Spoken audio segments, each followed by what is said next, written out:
everybody got laid off.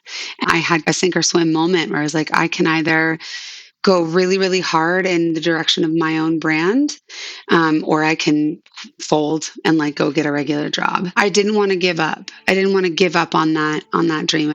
So I took a lot of risks and like made a lot of life changes. I had to shoot my shot. Welcome to Main Street Makers, a bi-weekly podcast that features real, local small business owners who have transformed their passions into profitable businesses. Learn from fellow small business owners on how they overcome challenges, find opportunities, and create thriving operations that make our neighborhoods more vibrant, connected places to live. I'm Tiffany, and this podcast is brought to you by Nav, the business credit platform that believes every small business owner deserves the chance to succeed. Now, let's get to this week's show. Hi, and welcome to Main Street Makers. We are welcoming Emily Millheim today, who has generously offered to tell us her small business story. So welcome. Hi, thank you. Thanks for having me. Yeah, thanks for coming. So you have a really cool business. Do you want to tell us about it a little bit and tell us about your business journey? Yeah. I am the founder, CEO, and everything else at Emily Marie Glass, LLC. I'm a glass artist, so I make these days a lot of custom glass art, all kinds of things. I've had a really long career. My work has spanned a lot of different kind of areas. Right now I'm doing a lot of custom glassware and also installations in people's homes. I also teach occasionally and do gallery shows and that kind of thing. Yeah, I blow glass. I get to make glass for part of my living. It's awesome. That's amazing. So how did that start? How does one start with that? It was a total accident. I went on a date with a man who's actually still a close friend of mine. This is 16 years ago. And he was doing an apprenticeship at that time. And at the end of the date, he's like, I'll give you a glass blowing lesson. And I went and it sort of backfired on him a little bit because I was having so much fun that instead of going home for a nightcap with him or whatever, I was like, no, I'm going to stay here until they kick me out. And I met the person running the studio at that time, and they were like, you have a knack for this. If you wanted to do an apprenticeship, you could. And the rest is kind of history. I was there as much as I possibly could be for the next, several months. And then it was my full-time job for 10 years. So that's awesome. Okay, because I was curious because currently Emily works at Nav, so we work together, which means that you have a full-time job and this business. So how do you manage that? So you were doing this full-time and then stopped full-time? Yeah, so I blew glass full time for a little over 10 years. I have some medical stuff that makes it really dangerous for me to get too hot. I have multiple sclerosis, so I'm really healthy. I'm doing great, but I have to be really careful about not overheating because it's really, really, really bad for me. So I was. It got bad enough that I couldn't work in the summer anymore. So I wasn't really making enough to not work for 4 months out of the year. I live in a very hot place. And so I decided to try my hand at a desk job for the first time when I was 31 years old. And got referred to Nav by a friend of mine who used to work here and said, hey, you're a business owner. I think that you would maybe do well, relating with other business owners and being a part of a company that helps business owners understand finance and run their businesses. And so I tried it out, and now it's been 7 years, or almost 7 years. And I'm somehow doing both. It's definitely a lot of time. If I had kids, this probably wouldn't be a possibility, right? I just work a lot. I work I work 40 hours a week for Nav, and I work 20 hours a week for my own business, a little less in the summer when it's hot. It's just a lot of time. That is impressive. So, is it mostly like evenings and weekends? Or, I mean, those are the only other times that you have, I guess. But yeah, talk us Yeah. through like your typical week. Yeah, it's mostly evenings and weekends for sure. Like in the summer, pretty much I'm not blowing glass very much, except for like early weekend mornings because that's the only time that's cool here in Salt Lake, which is really really hot in the summer. In the winter, I like finish up work at Nav and I go to the studio, and then that's what I do for like most evenings, and then I spend at least one good like 10-hour day in the studio a weekend when the weather's a little cooler. Nice. That's really awesome. That's fun. Yeah, I mean, it's so cool that you just decided, like, I love this. And so, how did it go from like a passion to a business? Like, what were the first early stages like? Well, I mean, I think like a lot of business owners, I loved it enough that I was really dedicated to just figuring out how to make it a full-time job as quickly as possible. Like, and I don't know. I think I'm like probably the vast majority of business owners who kind of value being able to decide what they do with their time more than anything, like being really in control of like, look, I will work more. Like business owners absolutely work more than like now that I'm kind of in both worlds and I have a full-time job and a business and I've been on both sides. Like, yeah, business owners work more. Absolutely. They work more and they work harder, but it's kind of worth it to that kind of person to just be in charge of where their work is going, like really have autonomy and to do the thing that they really love. To me, it was just all about like, I'm pretty obsessed with this thing. I love it. I love being in this world. How can I make this my full-time job? So I mean, from the time that I started blowing glass to the time that I started doing it full time was not all that long. Like 3 years or something like that, to where I got good enough that I like could work for someone else full time, and then started my own brand and started doing that. It was like as soon as I possibly could, I started doing it full time. That's very cool. So, you say you do a lot of custom work. So, how do you find customers? So a lot of my customer base is, I mean, my customers are like kind of nationwide. I have some international customers as well. It's all online. So in the beginning, I did a lot of travel and like competing at national competitions and like and doing gallery shows all over the country.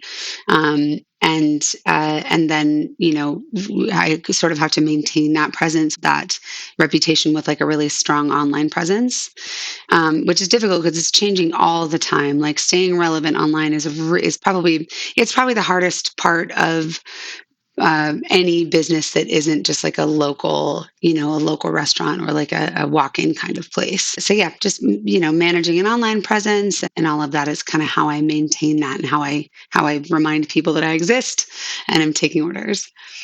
That's very cool. And so, what goes into maintaining that online presence? I've actually never like paid for marketing. I think I got pretty lucky. Like, I think if I were starting to build an online presence today, I would probably have no choice but to pay for some marketing. But I kind of got into it when Instagram was a little bit easier to manage. I post consistently these days. I'll be honest. I'm a little bit exhausted with social media, and I'm sort of focusing more on contacting galleries with my work and like keeping track of what kind of shows I might be involved in, so that I'm not having to just completely lean on social media for marketing.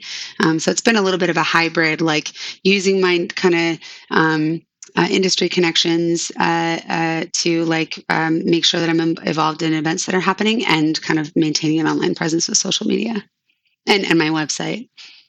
Yeah, that makes a lot of sense. So, you said that you originally worked for somebody else full time blowing glass, and then you started your own brand. Can you talk Mhm. us through how that worked? When I first started blowing glass full time, I was working in a production studio. So I had my business. I like was a contractor, right? But I was creating the work for I was creating work for like another brand, and then that business, that brand started going through some struggles, and everybody got laid off, and I had kind of a sink or swim moment where I was like, I can either go really, really hard in the direction of my own brand, or I can fold and like go get a regular job.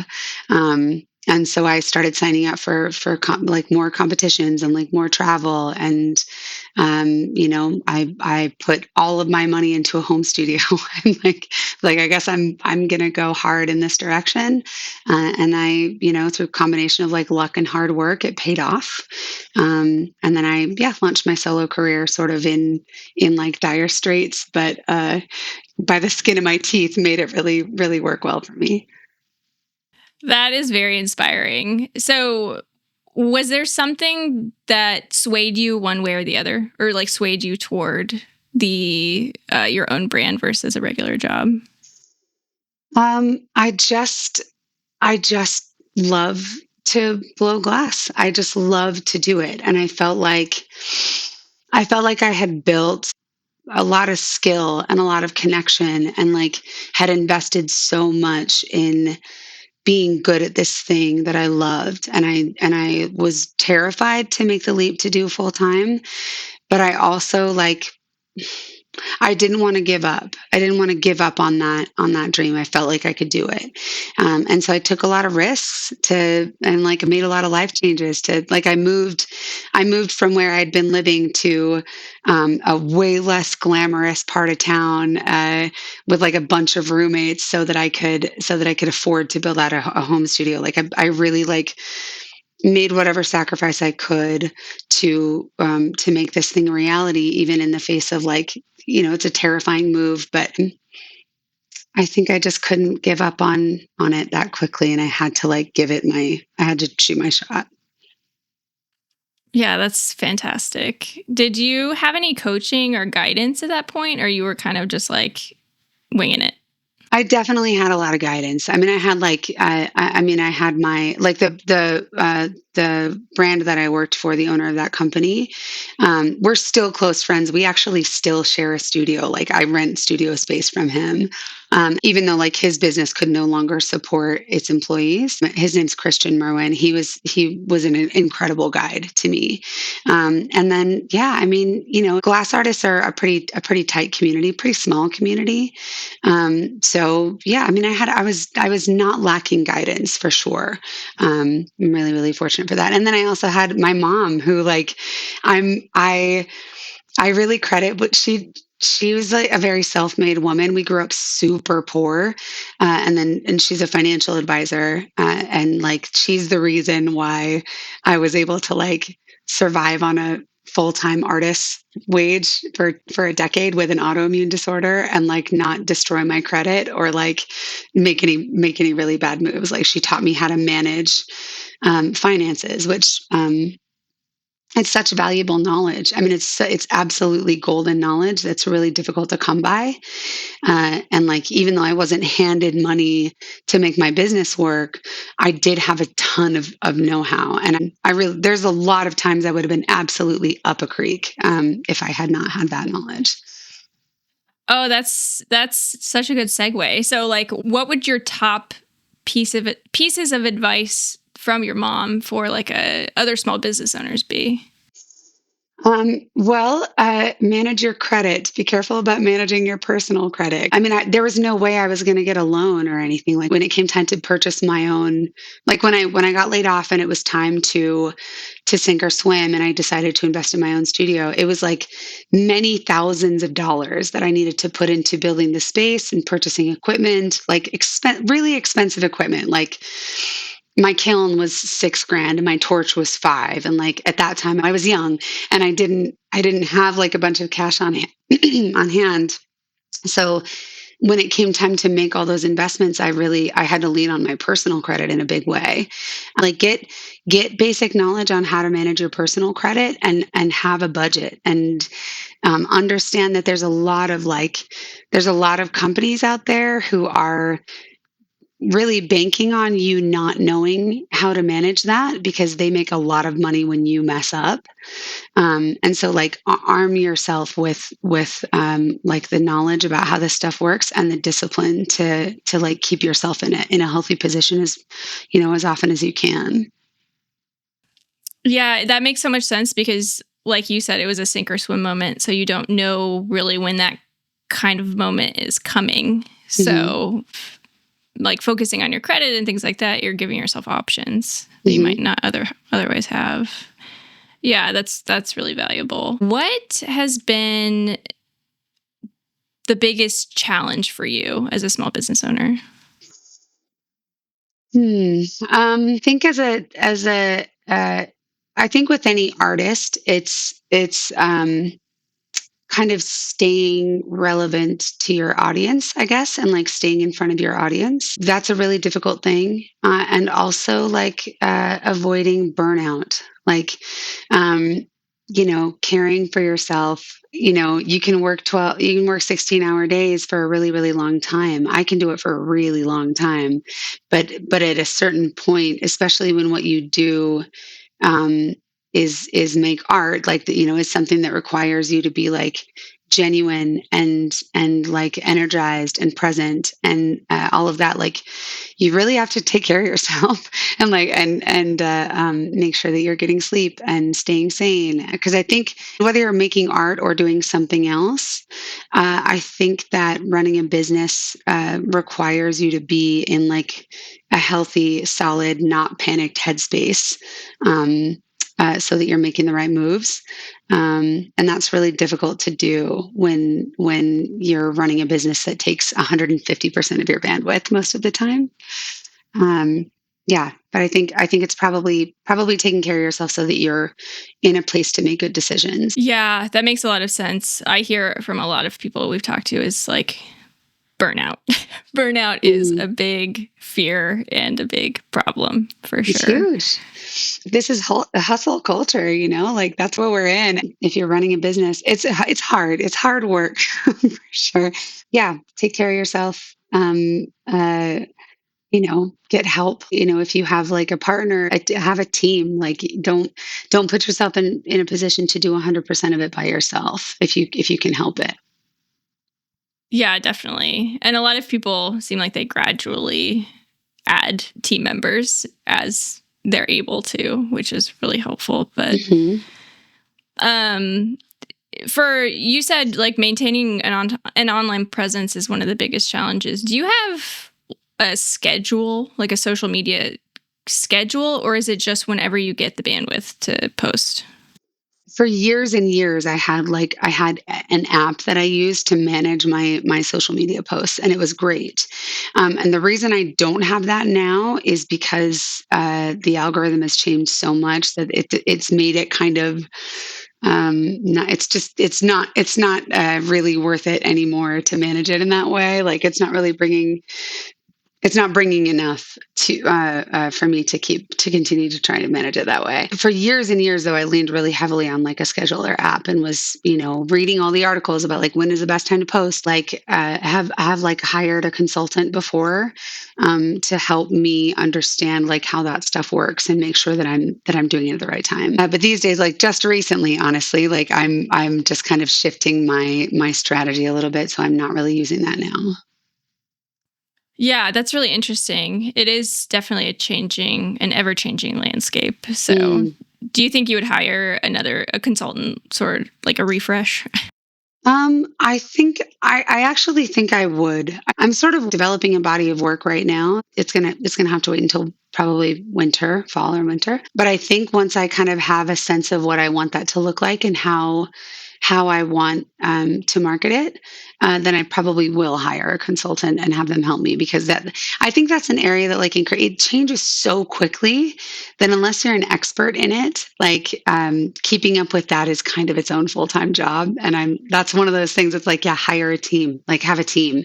I'm not going to spend another 10 hours a week, learning how to like do exactly the right thing in that way. I'm going to like lean on the help of experts around me.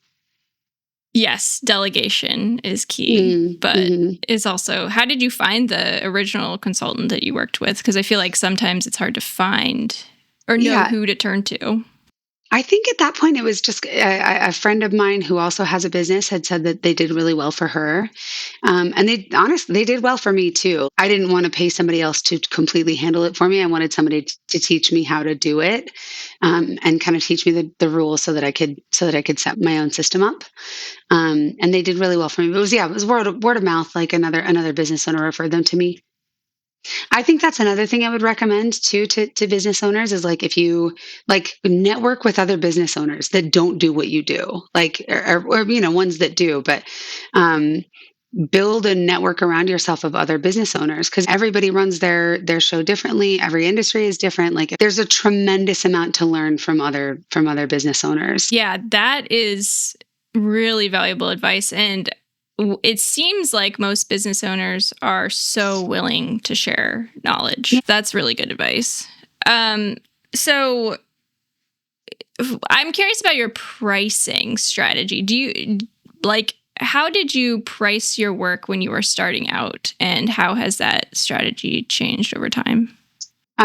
When I was starting out, I priced my work incredibly, incredibly low, like really, really low, which, excuse me, I think is something that most kind of budding artists do. Pricing your work as an artist. I mean, I honestly couldn't tell you. I couldn't tell you how to do it at this point.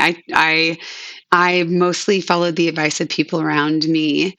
I'm like in the beginning, some like even some shops that were purchasing my work wholesale were like, this is too cheap. This is too inexpensive. Like you need to, the psychology of buying art is very, very weird. So to be honest with you, I like in the beginning sort of just responded to people's advice to like the mentors around me, like, hey, you need to like probably raise the prices on this. Usually I was advised to raise them. Um, and then occasionally they were like, no, I don't know that anybody's going to really pay that. I would lower it. It was kind of like in response to how the market tended to value my work. And then as I kind of grew more confident in what I was making, what I was offering, I started to feel out like, okay, this piece actually takes me, including like annealing time, like starting up the shop, all of the marketing and all of that stuff. It takes me this long, and I have it priced too low.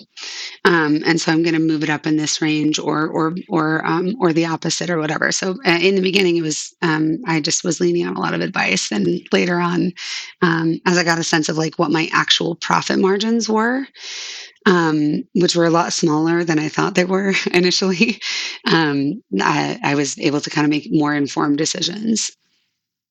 Yeah, I mean, I think that's so common to underprice your work when Yeah. you're starting out.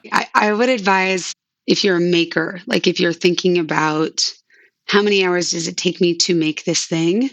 Um, I think there's a lot of like time on the front end and the back end of the actual sitting down and creating something that we don't really consider. And maybe like materials costs that we don't really consider. I would like, have a really good sense of what your profit margin on something actually is, especially if you're a maker who loves what they make, because um, I think that we can undervalue our work a lot. And it's pretty easy to get yourself into a hole where like maybe you are creating something that people love and you're offering at a really low price point, and then you are buried in demand for this thing, and that partway through that pile you realize, oh my gosh, I'm making almost nothing on these. So like, yeah, really closely examine like what is your actual profit margin at the end of the day, and can it support you. Yeah, that's great. So how do you know what your profit margin is? Um, I suppose, okay, so like materials cost, rough estimate of like of time per piece, factoring in the ones that don't work out, right? A lot of the stuff I make is very, very technical, and I work in a medium that glass is pretty brutal. It can be really unforgiving because, like, you can put many, many, many hours and many iterations of something into a design, and then if you get 15 hours in and it breaks, you don't get any of that back. Like it's completely gone. It's gone forever. Um, yeah, like the time that it takes to create it, kind of including the ones that don't work out. That's important. And I figure out a sort of an hourly dollar amount that I need to be making to like sustain myself and like keep my business going. And I want to be making enough per hour that I'm not waiting to be paid on one project before I can start another project. Meaning, like, I have enough in the coffer to like purchase more materials for another project that I'm working on before I get paid out for it completely. Yeah, that makes perfect sense. Yeah. Do you do invoices? You invoice people, and so you have to wait sometimes for payments? I do invoice people, yes, but I always get a deposit, and I'm very fortunate. That is standard in my industry. It's not standard in every industry. Like working at Nav, I'm realizing like, oh wow, there's a lot of people who do all the work and pay for it and don't get paid, don't see a dime for like 60 days. It's mind blowing to me how people can run their business like that. But like any kind of contractor, that's what they do. It's brutal. Like it's totally brutal. So I'm very fortunate, and I'm in an industry in which it is standard that like no, I get at least 30% down. Yeah, that's good. And I wonder if other industries could just start doing that. It would be really cool, but I mean, especially with like large contracts, like, I've seen that too, like in with customers that are like high dollar jobs, they have an expectation that they don't need to put as much down. And that seems to be the case with other businesses, like large commercial clients or whatever will or government clients, like they'll pay you whenever they're going to pay you, which blows my mind because they're like an even larger extension of risk and time, but it seems to be standard. I don't understand why. Yeah, we've heard the same thing that Mm. somehow the companies that have the money are the slowest to pay. Yeah, I don't get it. I don't understand. So, how has your business experience informed your work at Nav? I genuinely care about business owners. I care about this plight. I care about the environment that a small business owner exists in being healthy. Like it's like I just really actually think this is critically important to humanity and like to our country. And I think that partly that's because I have the experience of being a business owner. So I think it's just given me a lot of empathy and a lot of understanding. Like I can put myself in the place of a business owner with extreme ease and just be like, "Yep, that sounds hard. I've been there," and I think it's the reason that I'm still here. Again, this is my first full time job. This is my first desk job in my life, and I'm 38. And there's a reason that I'm still here. Like I kind of thought in the beginning, like, "Oh man, I'll just get another job for a little bit and see what it's like to have somebody else pay for my health insurance for a while for once." And I'm still here because I get to talk to business owners and I get to work for a company that actually really care about how their customers are doing. Like that's crazy. It's crazy to find a large company that actually gives a damn about that, and that's why I'm still here. It's because I get to like have those relationships with business owners and educate them and give them things that I think will actually are going to help them. Yes, absolutely. I can attest to the same. It's like this deep in your bones understanding of, Yeah, okay, I get I it. get it. Yeah, Yeah. been there. Yeah. Yes, exactly. That's great. So, do you have any final advice, final words of wisdom that you could think of that you'd like other small business owners to hear? Buy local. It's honestly my advice. Like buy local, buy from small businesses. Like working at Nav has kind of showed me a lot of like the behind the curtain world of like how finance works among businesses. And there's a lot of ways in which the cards really are stacked against small businesses. I mean, tremendous odds, like not in our favor, right? Our economy is stacked heavily in favor of large corporations. In way more ways than I ever understood before I worked here. If you're a small business owner, man, buy from other small business owners. If you're just a person, buy from small business owners. Like we need each other, and that means like we need to support each other. We need to actually support each other. I think that's one thing that anybody can do that wants to support the environment that we all are trying to swim in right now. And also in my corner of the glass industry, it's better now, which is so great. But when I was coming up in that world, there were almost no women doing what I do. Wow. So like 10%, like I would go to competitions and there'd be like 40 competitors and two of them would be female. Oh my And gosh.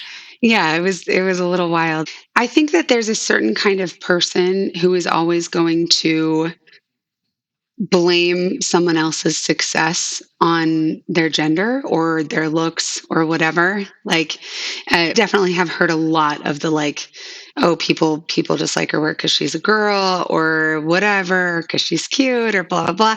Like, so I've heard just so much of that for sure in 15 years of this industry. I think that there's always going to be that those kinds of people who are like, oh, I'm going to blame it on this thing about them that's like low hanging fruit. But the thing is, like, those people, like, they won't grow past that point because all they can see is like, here's an easy thing for me to place my blame on. They won't examine like, well, what about the way she's marketing herself, or like, what about all the travel or all the competition she's doing, or what about her style is getting people excited or whatever. Like, they won't ever ask themselves questions that will actually help them get better. They'll just blame, and then that means that they stop growing. Does that make sense? Like, Yeah. yeah. I think that this translates to anything, not just like a woman in a male dominated industry. I think it translates to kind of anything in life. Like, if you find yourself resenting somebody else's success, and you find yourself blaming it on, oh, whatever, it's just because they have more money for marketing, or it's just because whatever, be aware that that's an opportunity for you to dig a little bit deeper and see what else they're doing that's working, and try to emulate that. It's really easy to blame. It's like the easiest thing on the planet. It's the thing that humans do best, I think, maybe, is blame. But if you find yourself blaming, stop for a second and examine what else you might be able to learn from that person, because there's probably a lot more that you're not seeing because you're busy blaming. Yeah, yeah, definitely. And even jealousy. I Hmm. try to take any feelings of jealousy and think like, okay, what does that mean I need to be doing in my life differently? So, Yeah. That's it. That's yeah. exactly it. And like, how much does that tell you about yourself and about how, like, okay, these are the things I actually value, or hey, maybe here's some opportunities for me to make some changes that will get me closer to the life that I want, where you could just like sit and stew, like, "Oh, whatever," but you could also self-examine and grow. Yes, that's such good advice. I love that so much. All right. Well, thank you so much for all of this advice. I think it's been really, really helpful. And even non makers, I think, can find valuable details from your advice. So thank you so much Thanks. for joining us today. Yeah, thank you. Thanks for having me. Thank you to our guest for sharing their story, and thank you for listening today. Keep in mind that every small business is unique, and there is no such thing as one size fits all advice. So take only what you find helpful. We look forward to next time.